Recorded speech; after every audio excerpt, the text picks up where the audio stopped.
Por isso que a gente conversa agora com quem é especializado no assunto. A Karina Oliani é médica especializada em resgate em áreas remotas. Então eu imagino, Karina, aliás, obrigada pela gentileza, tá? De estar com a gente por aqui. Eu imagino o seu desespero, né? Angústia ao ver um caso como esse, você que é especializada no assunto, que sabe que as pessoas, a gente não pode culpar a vítima, e você deve estar vendo cada comentário, hein, que vou te contar um negócio. Não pode culpar a vítima, a culpa é de quem não oferece uma estrutura. O que você observou à distância de complexidade desse caso, Karina? Bem-vinda. Obrigada. Bom, vamos começar, Elisa, pontuando que para quem está olhando do conforto de casa e não teve presente, a gente não sabe exatamente o que aconteceu. Mas frente às informações que nós já temos, o terreno era realmente muito desafiador, né? Fazer resgate em alta montanha, em vulcão, em altitude extrema, realmente é para equipes especializadas e treinadas. E a gente tem que considerar que a Indonésia é um país pobre.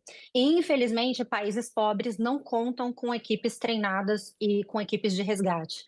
Nós, no Brasil, a gente tem que se considerar realmente privilegiado, porque nós temos equipes muito capacitadas, como os nossos bombeiros, como o Cosmos, como o Grau, por exemplo, que são equipes altamente especializadas e treinadas, mas isso custa muito caro.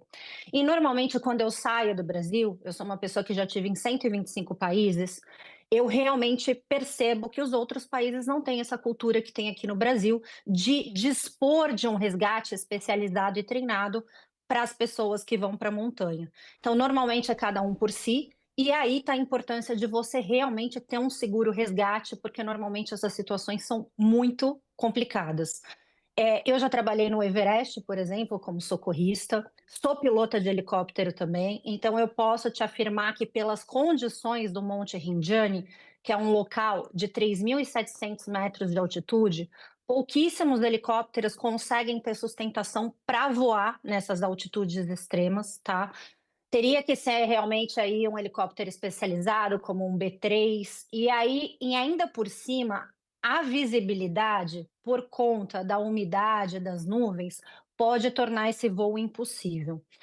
O que eu faria diferente se eu fosse as autoridades indonésias, eles sabendo que as tragédias no Monte Rinjani não são raras, elas são razoavelmente frequentes, a gente sabe de outras mortes que aconteceram lá nos últimos anos, eles teriam sim que ter um tripé de resgate em altura, como esse que está sendo mostrado agora, que é para esse tipo de terreno. Porque essa pedra do vulcão, que é um tipo de pedra que a gente chama de pomes, ela é extremamente friável, quebradiça, instável. E se não fosse, a Juliana teria conseguido sozinha subir de volta para a trilha. Então, isso prova a Importante isso. dificuldade de você andar nesse terreno, que quanto mais você tenta subir, você é jogado para baixo. Karina, E isso também. Oi. só aproveitando, desculpe, aproveitando o gancho que você nos trouxe, a informação é que você também é piloto de helicóptero. Então, isso é um a mais que para a gente é excelente de poder tirar uma dúvida. Antes de passar a palavra aqui para as minhas colegas, o que é essa coisa do ar rarefeito? As hélices do helicóptero, elas não giram habitualmente como quando você está mais perto do nível do mar? Em altitude, é mais complicado para o helicóptero voar? Elisa, se a gente for fazer uma analogia simples, o ar, conforme a gente vai ganhando altitude, ele vai ficando mais esparso, as moléculas vão ficando mais separadas e não tem sustentação para as pás do rotor principal bater e sustentar o peso do helicóptero.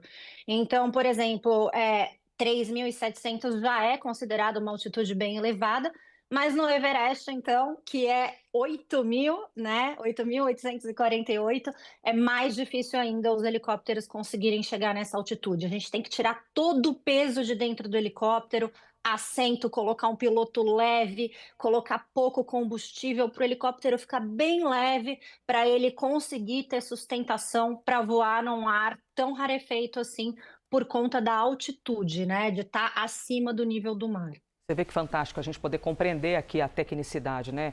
Vou passar aqui a palavra para a Isabel Mega, para a gente se abastecer de informação, porque vendo de fora, Isabel e Karina e Clarissa, todo mundo tem uma opinião, né? Mas é importante saber a tecnicidade da coisa, né? E a complexidade disso tudo. Isabel, por favor. Oi, Elisa, bom dia. Clarissa, bom dia, Karina. Obrigada por estar aqui com a gente. Eu acho que a minha pergunta para você até é um pouco contaminada, Karina, porque eu estou numa negação diante dessa morte. Eu acho que é um sentimento de muita gente que acompanhou isso, que viu a imagem de uma Juliana viva e que tinha esperança de que algo pudesse ter sido feito. O que você faria de diferente em termos de suprimentos diante de todas essas dificuldades de se alcançar a área dela, mas para poder mantê-la viva até que se bolasse um plano para conseguir chegar até ela? Qual seria a estratégia de entregar, por exemplo, uma manta térmica, alimentos para mantê-la viva, aquecida, porque as causas da morte ainda vão ser apontadas, mas se fala muito sobre essas condições climáticas, que são um fator muito desafiador para qualquer pessoa se manter nessas condições. Isso não poderia ser feito porque agora, uma vez que a notícia infelizmente está dada, Karina, a sensação é que a gente fica pensando nos e se isso tivesse sido feito? A gente não tem como responder, mas o que poderia ter sido utilizado de estratégia nesse caso para pelo menos tentar postergar o máximo possível e tentar chegar até ela com vida? Certamente, Isabel, olha, para que a morte da Juliana não seja em vão, eu acho que a gente tem que usar essa situação para aprender, não só a Indonésia, mas todos nós que trabalhamos com resgate num geral. Hoje em dia, nós dispomos de muita tecnologia e existem sim drones especializados em entregar mantimentos. Uma das primeiras coisas que deveria ter sido feito, a gente sabe que a altitude, ela não só deixa o ar rarefeito, como ela baixa muito as temperaturas. Então, eu vou chutar, eu não tive pessoalmente nesse vulcão Rinjani, mas eu tive em outros locais da Indonésia, e mais ou menos a 3.700, certamente ela enfrentou temperaturas abaixo de zero, tá? Na noite. Durante o dia, ela pode ter enfrentado temperaturas de 5, 8 graus, que é muito frio para uma pessoa que está de camiseta. Para a gente que faz alta montanha, é uma temperatura normal. A gente enfrenta menos 40, menos 50. Mas para Juliana, com o preparo que ela tinha para escalar esse vulcão, é uma temperatura extremamente baixa e, sem dúvida, ela sofreu de hipotermia. A hipotermia mata? Com certeza. Então, eles poderiam, enquanto ela ainda estava visível, se eles tivessem um pouco mais de resposta imediata, um socorro, tivessem um pouco mais de preparo, eles poderiam ter entregue com certeza algo para ela se hidratar, porque a desidratação também mata, né? Então, uma garrafa térmica com uma bebida quente, uns 2 litros ali, para ela ter 2 litros todo dia, para ela estar bem hidratada. Eles poderiam ter entregue algum tipo de alimento para ela manter a glicemia num nível saudável, e eles certamente deveriam de ter entregue roupas especializadas para ela se manter aquecida, exposta à noite, numa umidade dessa, que a gente viu as nuvens fechando ali o vulcão e a gente viu o quanto que o lugar é úmido. Então, além das temperaturas baixas, você imagina a sensação térmica que essa menina, infelizmente, enfrentou. E ela é muito forte, hein? Isso eu te falo. Porque para ela durar 3 noites nessas condições, ela é muito forte. Clarissa? Bom dia, Karina. Bom dia aos meus colegas aqui, a todo mundo que está com a gente no live. Karina, eu sou 100% amadora, claro, perto da sua experiência aí ou de outras pessoas aí que fazem muito esse tipo de trilha, mas eu gosto muito desse tipo de esporte de aventura. E fiz algumas viagens e aí eu queria falar com você sobre prevenção aqui no Brasil, porque as experiências recentes que eu tive, por exemplo, fui para a Chapada dos Veadeiros, dentro do Parque Nacional, que é uma estrutura muito robusta, a gente tem ali, você tem guias, você tem monitores, tem um treinamentinho, passa um videozinho. Ainda assim, a gente observa que é extremamente flexível a regra para como as pessoas têm que estar preparadas para aquelas trilhas.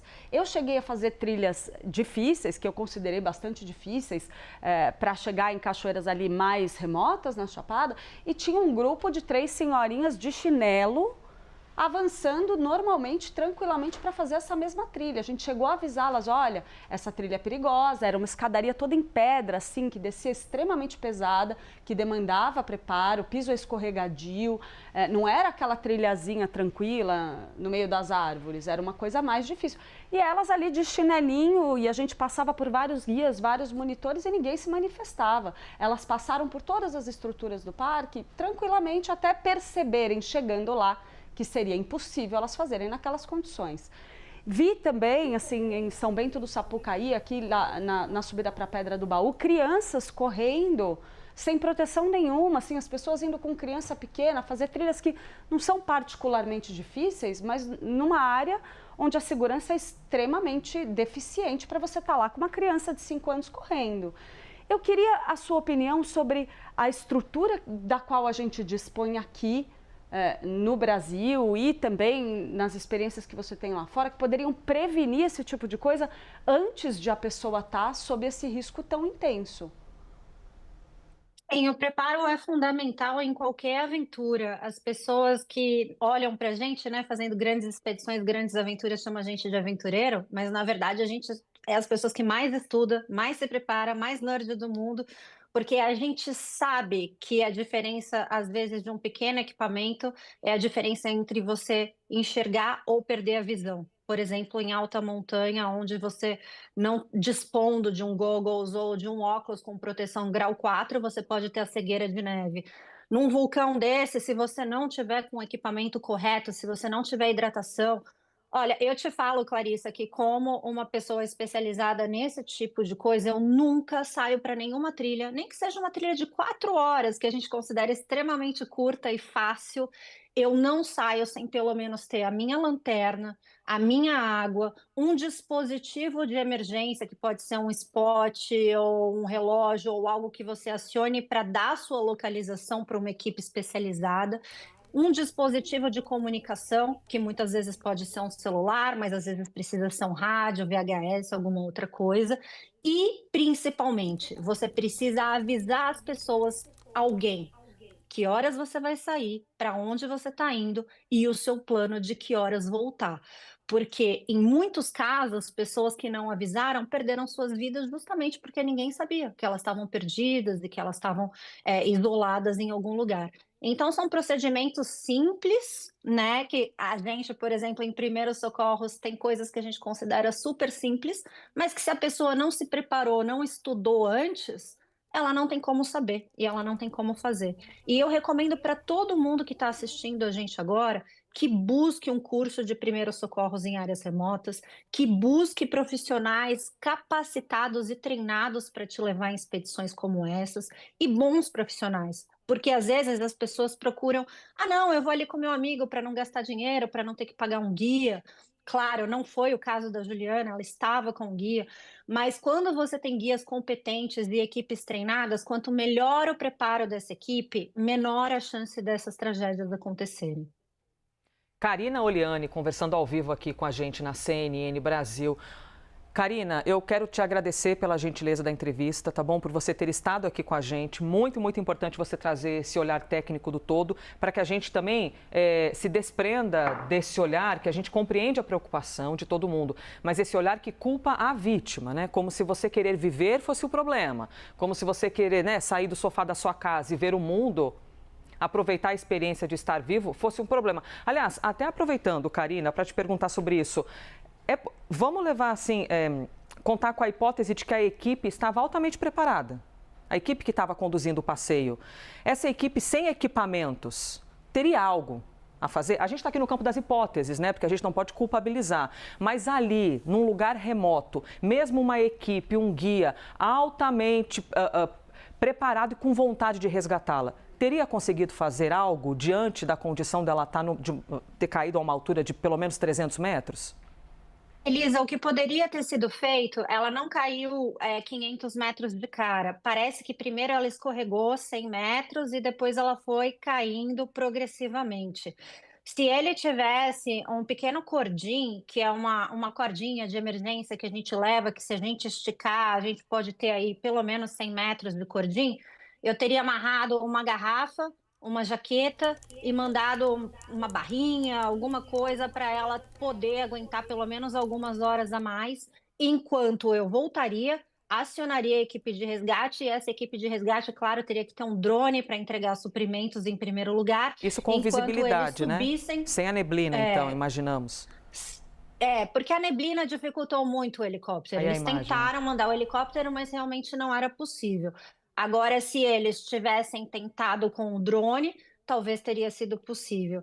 E claro que esse tripé que está sendo mostrado agora aí nas imagens, se eles tivessem um pouco mais de estrutura e recursos, eles teriam que ter um tripé desse na base pronto, porque esse terreno ele é um terreno muito desafiador para você montar uma ancoragem, né? Não tem rocha dura, é tudo friável, tudo escorrega.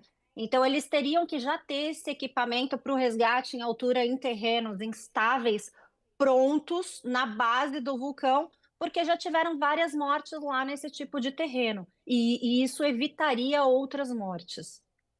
Karina Oliani, muito obrigada pelo conhecimento. A Karina, inclusive, foi a brasileira mais jovem a subir o Monte Everest. O Everest, que é o pico, né? O maior pico do planeta. Então, assim, a gente está falando com alguém. Hoje eu não sou mais, mas eu sou a única que subi pelos dois lados, a face sul e a face norte. Não, o negócio só fica mais desafiador, entendeu? Foi a única que... Ou seja, na época era mais jovem, foi 2013, né, Karina? Isso. E aí subiu agora por duas faces, ou seja, a gente está falando de alguém que vive essa experiência e mais que isso, que é uma médica que é especializada em resgate em áreas remotas. Karina, muito obrigada e nossos sentimentos a toda a comunidade do esporte de aventura, primeiramente a família, mas também a toda a comunidade do esporte de aventura. Obrigada, Karina. Obrigada, Elisa.